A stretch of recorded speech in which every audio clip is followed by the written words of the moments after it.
All right, let's get right into it. Today, we're unpacking the modern game plan for stopping pandemics before they start, and it's all built on one really powerful and, frankly, common sense idea.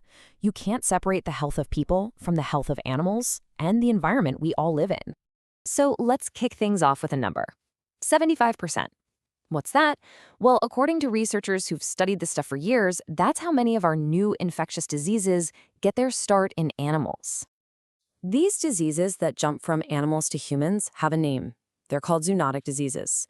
And as we've all seen firsthand, this isn't some far-off abstract problem. It is, without a doubt, one of the biggest threats to global health we face right now.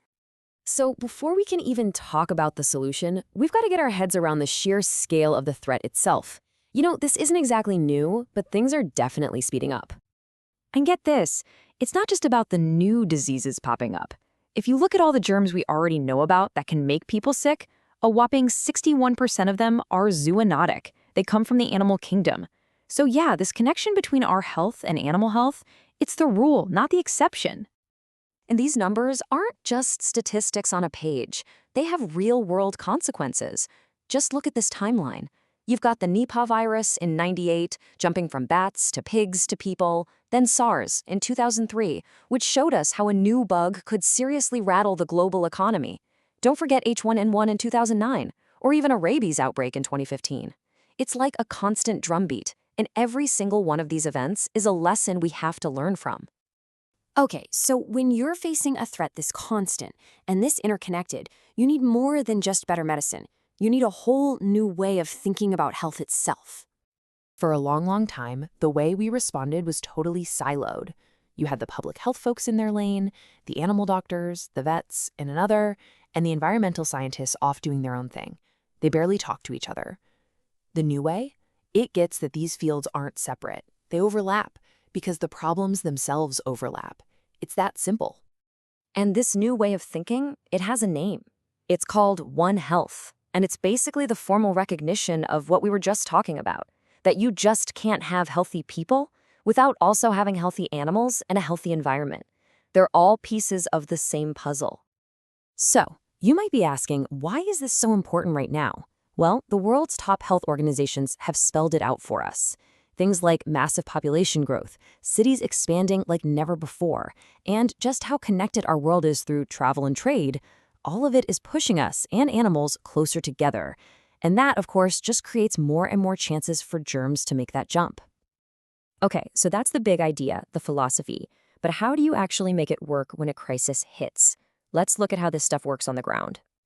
You have to take that big One Health idea and turn it into something practical. You turn it into a playbook, a detailed, step-by-step guide that tells everyone involved exactly what they need to do, who they need to talk to, and when. And that playbook usually breaks a crisis down into 4 main phases. First, you've got detection. That's your early warning system. Then comes investigation, basically playing detective to figure out what's going on. Third is control. This is where you take action to shut the outbreak down. And last, but definitely not least, is communication, because keeping the public informed is absolutely critical.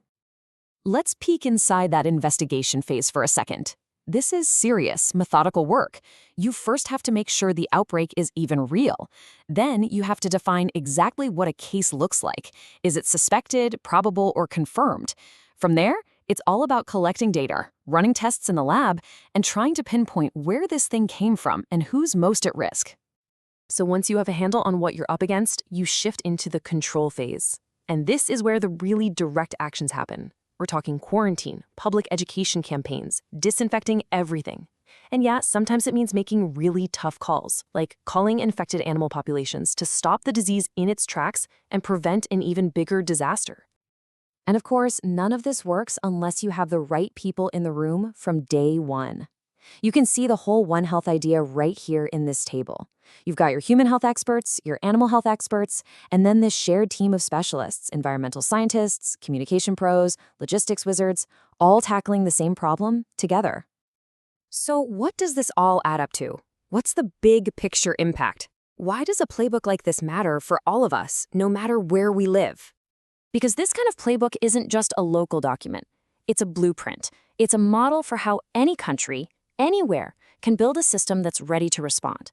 It works because it sets out clear roles and creates those crucial lines of communication before a crisis hits. It's a plan that can be adapted and used all over the world. Look, if there's one single thing to take away from all this, it's this right here. The idea that we, as a civilization, can be healthy while our planet and its animals are sick. It's just not true. It's a dangerous fantasy. Our fates are completely, totally intertwined.